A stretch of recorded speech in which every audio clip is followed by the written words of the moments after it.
अवधूत चिंतन श्री गुरुदेव दत्त स्वामी महाराज की जय. छत्रपती शिवाजी महाराज की जय. आनंदाचा सण आहे आणि महाराजांकडे जाण्याचा जो आनंद आहे तो आनंद मला सगळ्या गोष्टीपेक्षा जास्त आनंद आहे.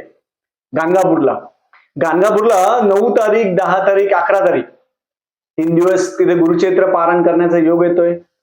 मग संगमावर जाताना गुरुचैत्र पारायण आपण करताना गाणगापूरमध्ये जाताना काय सोबत घेऊन जायचं हा खूप जणांचा प्रश्न असतो.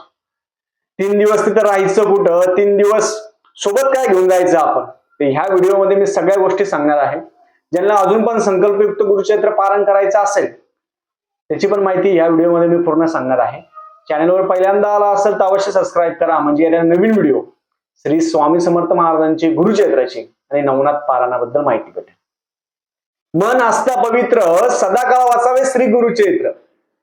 गाणगापूरमध्ये संगमावर गुरुचैत्र पारायण करायला खूप महत्व आहे. संगम जिथे प्रत्यक्ष दत्त महाराज आहेत. ज्यांना अनुभव घ्यायचा आहे त्यांनी अवश्य तिथं करावं. ज्यांना सुसाईड करायचे विचार येत असेल, जीवन नको वाटतं, आता सगळं संपलं असं वाटत असेल, त्यांनी एकदा 7 दिवसाचं किंवा 3 दिवसाचं गुरुचैत्र पारायण संगमावर करा. आपल्या बुद्धीमध्ये फरक पडेल, बुद्धी बदलेल आपली, मरणाचे विचार येणार नाही, हे लक्षात ठेवा. मग गाणगापूरमध्ये जायचं आपल्याला काय घेऊन जायचं? सगळ्यात पहिले आपण तिथे 1 दिवसीय गुरुचैत्र पारायण करू शकतो, 3 दिवसीय गुरुचैत्र पारायण करू शकतो. तुम्ही म्हणणार दादा कसं काय? गुरुचैत्र पारायण 1 दिवसीय फक्त गाणगापूर इथे संगमाच्या तिथेच आपण करू शकतो, दत्त महाराजांच्या समोर. तसंच 3 दिवसीय गुरुचैत्र पारायण आपण करू शकतो. मग गाणगापूरमध्ये जाताना काय करायचं, काय घेऊन जायचं? आपल्या गुरुकडं, आपण ज्यांना गुरु केले असेल, गुरु असेल, आपल्या गुरुकडे जाताना कधीही रिकाम्या हाताने जायचं नाही. लक्षात ठेवा, गुरुर् ब्रह्मा गुरुर् विष्णू गुरुर्देव महेश्वरा. आपल्या गुरुंकडे जाताना रिकाम्या हाताने जायचं. आपण किंवा ब्राह्मणाच्या घरी जरी जाताना रिकाम्या हाताने जायचं नाही. लक्षात ठेवा, गुरु हा सर्व दाता आहे.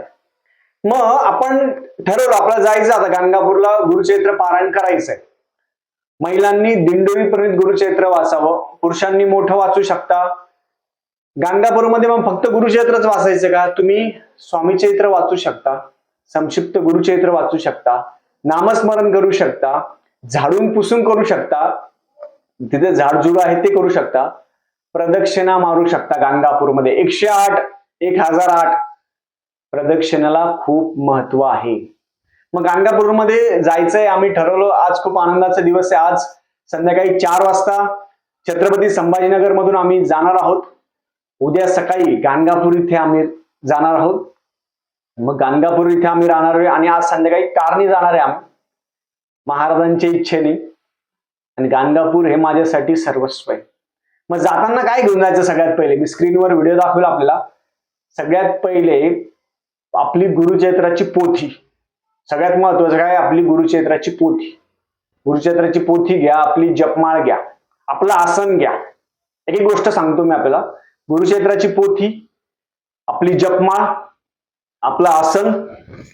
त्याच्यासोबत आसन घेतल्यानंतर आपण त्याच्यासोबत महाराजांना खारे शेंगदाणे घेऊन जायचे. कधीही गाणगापूरला जाताना 1 किलो 1.25 किलो खारे शेंगदाणे, त्याच्यासोबत आपण खडीसाखर, बारीक खडीसाखर किंवा मोठी खडीसाखर ही 1 किलो प्रमाणे घेऊन जावी. त्याच्यासोबत आपण दिवा असेल तिथं लावायला दिवा, तिथं पंथी असते पंथीत लावा, तेल लावा. तेल आपण तिळाचं तेल घेऊ शकतो, कोणतेही तेल आपण घेऊन जाऊ शकतो. तिथे जी बसायची जागा असते ती जागा अशी बुक करायची गरज नसते. लक्षात ठेवा, गाणगापूरमध्ये 12 महिने 24 तास गुरुचैत्र पारायण चालू असतं. 12 महिने, असं नाही 12 महिने कधीही जा, 12 महिने चालू असतं. त्याच्यामुळे तिथं बुकिंग करायची गरज नाही. तुम्ही तिथे गेलात, मग जाताना साहित्य काय घेऊन जातं ते पहिले सांगतो. सगळ्यात पहिले आपण पोथी, जपमाळ झाल्यानंतर आपलं आसन, आपलं स्वतःचं आसन घेऊन जायचं. खारे शेंगदाणे, खडीसाखर, तेलाचं बॉटल असेल ती घेऊन जातात, तेल असेल, तूप असेल, वाती असेल, काळेशपेटी असेल, धूप असेल, दीप असेल, ह्या सगळ्या वस्तू आपण घेऊन जायचं. आपलं सवळं, महिलांनी तिथे साडीवरच गुरुचैत्र वाचावं. तुम्ही म्हणणार आम्ही ड्रेस घालतो, नाही, ते संगम अति पवित्र आहे. साडी घालावी, हातात बांगड्या असेल, कपाळी कुंकू असेल, हळद असेल, पुरुषांनी सवळं घालावं, भस्म लावावं. त्याच्यासोबत आम्ही जो शिदा असेल महाराजांना, आपण बघा थोडा शिदा महाराजांनी असंख्य लोक जीव घातले होते. थोडा शिदा, तसाच शिदा आहे तो आम्ही प्रत्येक वेळा महाराजांना घेऊन जातो. त्याच्यामध्ये आपण तांदूळ असेल, गव्हाचं पीठ असेल, बेसनाचं पीठ असेल, बटाटे असेल, भाज्या असेल, सगळ्या त्या ज्या भाज्या असेल ते, तांदूळ असेल, तेल असेल, परत आपण पंती असेल, ह्या ज्या सगळ्या वस्तू आहे मी आपल्याला स्क्रीनवर दाखवतो, त्या सगळ्या वस्तू आम्ही सोबत घेऊन जातो. हे लक्षात ठेवा. महाराजांकडे जायचंय तर रिकाम्या हाताने जायचं नाही. हे सगळं महाराजांनी दिलंय मला, आपल्याला पण महाराजांनी दिलंय. आपण नवीन काही घेऊन जात नाहीये, लक्षात ठेवा. आणि हे दाखवायचं कारण कशासाठी, का बरं दाखवायचं? आपण म्हणतो ना आपण निरीला दाखवायचं नाही, पण तुम्ही गाणगापूरमध्ये जात असणार ना तर ह्या गोष्टी घेऊन जाव्या असं नाहीये. सगळ्यांनीच घेऊन जा. आपण श्रीमंत असाल, गरीब असाल, आपली जी परिस्थिती असेल, महाराजांना एक शेंगदाणा जरी महाराजांजवळ ठेवलं तर महाराज सगळं देत असतात आपल्याला. आणि हे महाराजांचंच आहे. हे मी काही दाखवतोय हा मोठेपणा नाहीये, हा तुम्हाला सगळ्यांना एक सांगतोय की अशा गोष्टी तुम्ही घेऊन जाव्यात. आपल्या घरामध्ये गहू असेल, तांदूळ असेल, तिथं अन्नदान होतं, त्या अन्नदानाला आपण देऊ शकता. भाजीपाला असेल ते देऊ शकता. तिथं आम्ही, माझी बायको असेल, मुलं असेल, ते पण सोबत येत आहे. महाराजांचं त्यांचं पण दर्शन होतंय. आम्ही प्रत्येक वेळा आम्ही घेऊन जात नाही. बायको मुलं जर झाली तिथं सेवा होत नाही. तिथे सेवा म्हणजे दिवसभर मी तरी जेवण करत नाही, खाल्ल्या पिल्ल्या मी काहीच नाही करत. वाचन झाल्यानंतर जेवण करतो, माझी सवय तशी. काहीच खायचं नाही, वाचन करून घ्यायचं. वाचन आहे की वाचन, ह्या सगळ्या वस्तू आपण घेऊन जातो. त्या तिथं काय करायच्या, तिथं गेल्यानंतर आपण संगमावर गेलो, आता उद्या आम्ही तिथं जाणार आहे, तिथे गेल्यानंतर संगमावर पहिले स्नान करायचं. तुम्ही म्हणणार रूम, तिथं रूम भेटते का? तिथं रूम अवेलेबल आहे. रूमचा पण मी व्हिडिओ टाकणार आहे. त्याच्यामुळे आपल्या मनातील भीती दूर करा. गाणगापूरमध्ये खूप मठ आहे, खूप धर्मशाळा आहे, खूप हॉटेल आहे. पण हॉटेलमध्ये राहण्यापेक्षा धर्मशाळेमध्ये राहावं. गाणगापूरमध्ये गुरुक्षेत्र पारायण आपण करतोय तर खाली जमिनीवर झोपावं. आपण आयुष्यभर तर गादीवर झोपतच असतो, रोजच गादीवर झोपतो. पण गाणगापूरमध्ये 3 दिवस पारायण करतोय ना तर खाली जमिनीवर झोपायचं. तर तिथं आम्ही मठ असेल, संगमाच्या जवळच मठ जर घेतला त्याचा फायदा असा होतो, आपण लवकर जाऊन परत जाऊ शकतो आणि संगमावर गुरुक्षेत्र पारायण करू शकतो. संगमावर तुम्ही तिथे गेले, तिथे गेल्यानंतर आम्ही स्नान करणार, मठामध्ये आमचे कपडे असेल ते ठेवणार, सवळं घालणार आणि वाचायला बसणार. म्हणजे आज संध्याकाळी 4 वाजेपासून तर उद्या 4, म्हणजे 12 तास प्रवास करून पण महाराजांची शक्ती असते. नाही तर कोणी प्रवास करून बसणं शक्य नसतं, पण महाराज बसवता. बसायचं, भस्म लावायचं, गोमित्र पण सोबत घ्यायचं. स्क्रीनवर दाखवेल मी आपल्याला, गोमित्र पण घ्या. तिथं तुम्हाला काही अवेलेबल असेल नसेल. गोमित्र कशासाठी, आपल्याला वाचन करताना झोप आली, वाचन करताना आपल्याला त्रास झाला, त्यासाठी. आता तुम्ही वाचायला बसताय, महिला असेल पुरुष असेल, तुमच्या मनात भीती असते, आता वाचन कसं होईल माझं. करता आणि करविता तूच एक स्वामीनाथा, माझी आई ठाई वार्ता मी पणाचे. आपण कोण नाही, लक्षात ठेवा. आपण म्हणतो ना आम्ही गाणगापूरमध्ये जातो, आम्ही व्हिडिओ, आपण पारायण करतो, आपण करणारे कोणी नाही, लक्षात ठेवा. महाराज करून घेता, महाराजांची इच्छा असेल. आता 1.5 वर्षापूर्वी गेलो होतो मी, आता वेळ आला आजची, आज रात्री जायची. तिथे तुम्ही पारायण करत असाल, पहिल्यांदा पारायण करत असाल तर तुम्ही घाबरायचं नाही. महाराजांना म्हणायचं महाराज तुम्ही करून घ्या. आणि आपण जे पारायण वाचतो, महाराज तिथे ऐकण्यासाठी येत असतात, लक्षात ठेवा. तुम्ही म्हणणार तिथं हजारो लोक बसलेले, महाराज सगळ्यांचं ऐकता का? ऐकता, महाराज सगळ्यांचं ऐकता. पण तुम्ही सांगणारे तसे पाहिजे. महाराजांना गुरुक्षेत्रात आपण बसणार, पारायणला स्नान करायचं, पारायणला बसायचं. मी स्नान करतो, भस्म लावतो, भस्म लावून महाराजांना संकल्प सोडतो.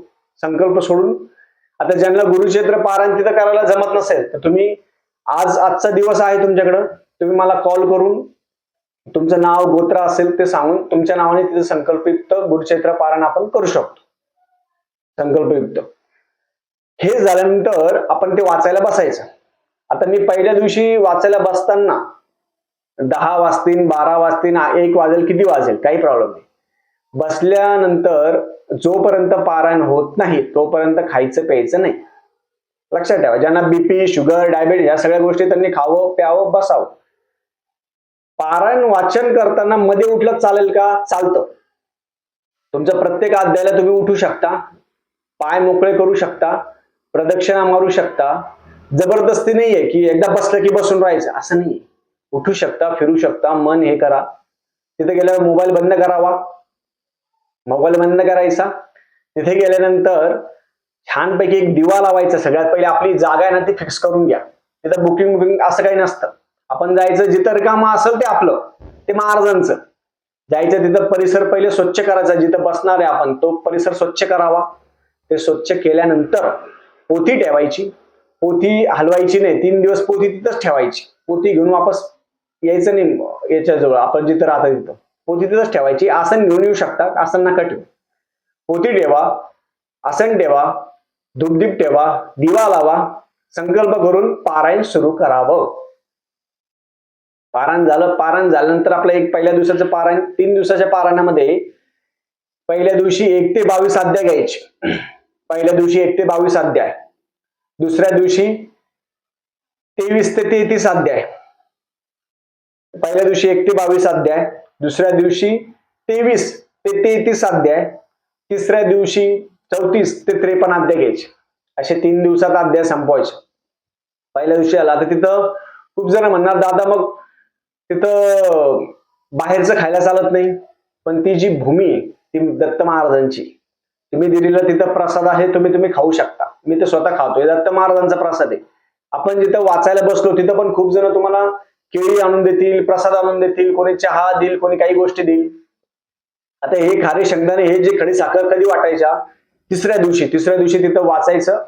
वाचन झाल्यानंतर आरती करायची आणि त्यांना प्रसाद वाटायचा. अशा पद्धतीने 3 दिवस करावं पारायण. मनामध्ये भीती ठेवू नका. महाराजांना जाताना कधीही आपल्या ब्राह्मणाच्या घरी असेल, आपले गुरु असेल, ब्राह्मणाच्या घरी तुम्ही जात असाल, कुठेही जात असाल, रिकाम्या हाताने जायचं नाही. आपल्या गुरुच्या ठिकाणी पण रिकाम्या हाताने जायचं नाही. शिदा असेल, साखर असेल, शेंगदाणे असेल, खारे शेंगदाणे असेल, काही असेल, बेसनाचे लाडू महाराजांना खूप आवडतात. बेसनाचे लाडू असेल ते महाराजांना घेऊन जायचं, तिथे ठेवायचं. आणि सगळं शेवटी महाराजांचंच हो. आपलं काय? आपलं काहीच नाही. सगळ्या गोष्टी महाराजांच्या आहेत. म्हणून ह्या गोष्टी महाराजांना घेऊन जाव्या. झालेली सेवा मी 3 दिवस पारायण तिथे महाराज करून घेणार आहे. 3 दिवसामध्ये जास्तीत जास्त व्हिडिओ करायचा मी प्रयत्न करणार आहे. तिथे कोणी आले तर मला अवश्य भेटावं, माझ्याशी बोलावं. तुम्ही मला ओळखत असता, मी तुम्हाला ओळखत नाही. त्याच्यामुळे तुम्ही माझ्याजवळ यावं, बोलावं. मला बोलायला खूप आवडतं. तुम्ही स्वतः मला बोलले, मला बोलायला आवडतं. आपण बोलूया, महाराजांची सेवेचे अनुभव आपण हे करूया. त्याच्यामुळे तुम्ही मला घाबरू नका. कोणी खूप जण घाबरता. आले की मला बोला, मला बोलायला आवडतं, मी बोलतो. पारायण झाल्यानंतर बोलेल किंवा त्या वेळ झाल्यानंतर प्रदक्षिणा मारताना तरी बोलेल. त्याच्यामुळं तुम्ही कुठेही मला भेटलात, मी छत्रपती संभाजीनगर मध्ये असतो, तुम्ही कुठेही मला भेटलात, तुम्ही स्वतःहून मला बोला, मी 100% बोलतो. मला आवडतं बोलायला. कारण की आपण महाराजांमुळे जोडलेलो आहोत आणि आपण महाराजांचीच सेवेकरी आहोत.